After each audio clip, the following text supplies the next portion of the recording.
Hello everyone, welcome to go legal. आज का जो क्वेश्चन है वो क्या है?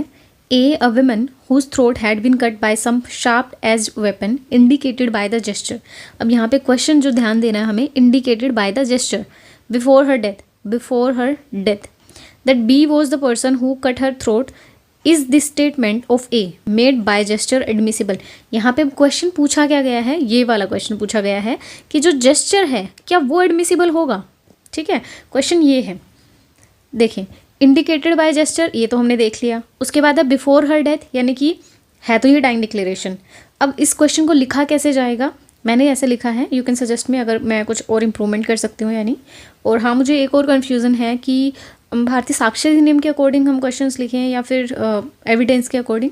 बाकी अभी साक्ष्य अधिनियम के अकॉर्डिंग लिखते हैं, बाकी देखते हैं फिर, है ना। The problem in hand is dealt under section 26(1) of भारतीय साक्ष्य अधिनियम 2023 which talks about the dying declaration। ठीक है, मैंने सिंपल सा इंट्रो दे दिया। उसके बाद एज पर सेक्शन 26(1) तो मैंने ये डिफाइन किया है, a statement made by a person about the cause of his death or about the circumstances in which death was caused is relevant। फिर मैंने लिखा कि क्योंकि ये तो चलो ठीक है, डाइंग डिक्लेरेशन है, इसका ज़्यादा रेलेवेंस भी नहीं है यहाँ पे। मेन क्वेश्चन क्या है कि जो जेस्चर है क्या वो एडमिसिबल होगा या नहीं। तो मैंने यहाँ पे इशू बनाया है whether the statement made by the gesture is admissible. See, कल वाले में मैंने क्या किया था, स्ट्रक्चर्ड फॉर्म में नहीं लिखा था, मतलब कि जैसे पॉइंटर्स नहीं बनाए थे, तो मुझे थोड़ा ठीक नहीं लगा। तो आज मुझे लगा कि थोड़ा पॉइंटर्स बना के लिखते हैं, और ऐसे ही थोड़ा इम्प्रूव करते करते क्वेश्चन ठीक हो जाएंगे, राइट। तो क्वेश्चन का मैंने इशू लिख दिया।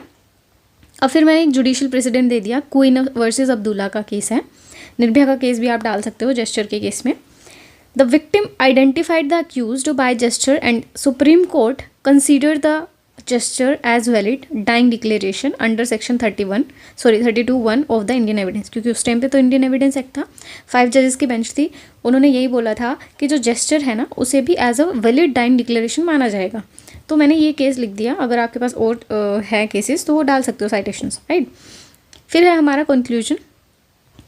सो from the above discussion it can be stated that the statement made by A against B by gesture indicating that the person who has cut her throat is B is relevant and admissible as dying declaration. तो मैंने इस तरीके से लिखा है इसका conclusion. और if you want to suggest me something कि थोड़ा और इम्प्रूव हो जाएगा तो आप मुझे बता सकते हैं, और ये ठीक लग रहा है तो ये कर सकते हैं। बाकी लिखो, क्वेश्चन तो यार लिखने पड़ेंगे, है ना।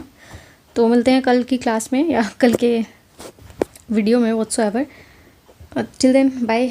पढ़ते रहो, आंसर लिखते रहो, है ना।